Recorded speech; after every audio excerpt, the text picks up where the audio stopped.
नमस्कार, मैं डॉक्टर शैलेंद्र धवन कायाकल्प से बोल रहा हूँ। जैसे कि हमने अपने पिछले कई एपिसोड्स में आपको सफ़ेद दाग या विटिलिगो के बारे में हम इंफॉर्मेशन दे रहे हैं। आपको मैं आज एक और पेशेंट से मिलवाना चाहूँगा, क्योंकि जब बच्चों में सफ़ेद दाग आता है तो बहुत मानसिक तनाव जो होता है वो परिवार में शुरू हो जाता है, क्योंकि disease is difficult to treat. तो हम डॉक्टर्स को मिलते हैं तो हमें ये पता चलता है कि इसका इलाज बहुत मुश्किल है, तो उससे मानसिक तनाव परिवार में और ज़्यादा बढ़ जाता है। तो लेकिन हमने पिछले 15 साल के एक्सपीरियंस में हम 20,000-25,000 के रफली पेशेंट्स ट्रीट कर चुके हैं। तो हमने ये पाया है कि अगर अर्ली स्टेजेस में पेशेंट हमारे पास आ जाता है तो इलाज करना अब आसान है, उतना मुश्किल नहीं है। तो जैसे कि ये पेशेंट है, भूमि है, तो ये हमारे पास आए थे 15/9/2018, रफली 3 मंथ्स बैक। 3 महीने पहले ये हमारे पास आए थे और साल 1.5 साल से इनको वाइट पैचेस की दिक्कत थी। माथे के ऊपर दाग थे और गाल के ऊपर दाग थे। तो अब 2 या 3 महीने की ट्रीटमेंट से ये बच्चा 90% जो है वो बेटर है। और हालांकि हम इसमें ट्रीटमेंट में पेशेंट को सन एक्सपोजर करना बताते हैं, लेकिन इस बच्चे में हमने ट्रीटमेंट को इस ढंग से डिज़ाइन किया, क्योंकि छोटे बच्चे जो होते हैं वो धूप में लगातार नहीं बैठ सकते और वो टिक के नहीं बैठते।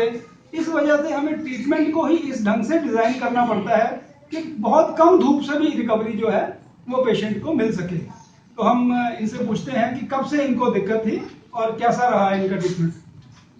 नमस्कार जी, मेरा नाम है राधेश्याम।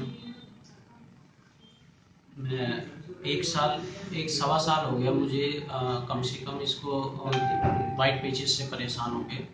मैंने सोनीपत भी दिखाया, वहाँ पे भी, और फरीदाबाद में मैं सर्वोदय हॉस्पिटल में भी दिखाया था मैंने, वहाँ पे भी।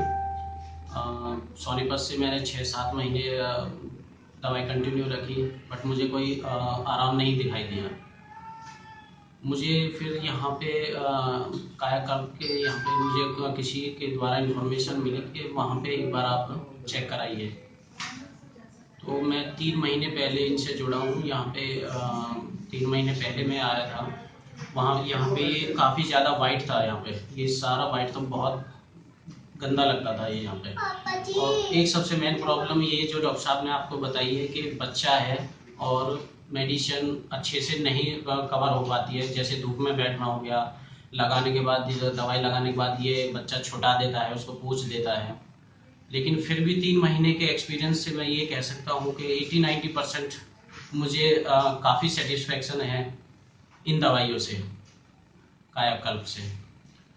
और मे बी ये यहाँ पे लास्ट मेरा ट्रीटमेंट होगा और सही हो जाएगा यहाँ पे। Thank you.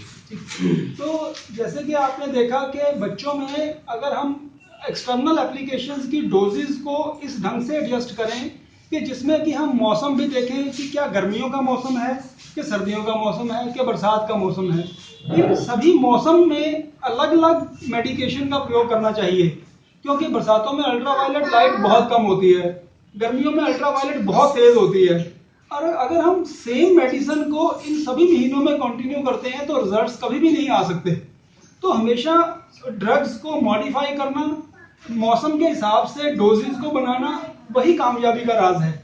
जैसा कि आपने इस पेशेंट में देख भी रहे होंगे कि इंपॉर्टेंट चीज क्या है कि जो कलर बने वो साइड की जो हेल्दी स्किन है उससे मैच करता स्किन बने। कलर बहुत डार्क नहीं बनना चाहिए। तो वो डिपेंड करता है डॉक्टर के एक्सपीरियंस से कि अगर आपकी ड्रग्स जो है उसकी स्ट्रेंथ प्रॉपर है तो जो कलर बनेगा वो बिल्कुल मैच करता हुआ बनेगा। और ये इस आयुर्वेदिक ट्रीटमेंट का अचीवमेंट है कि इस बच्चे में जो है वो डिजीज का स्प्रेडिंग भी अब कंट्रोल है और रिकवरी भी बहुत अच्छा है।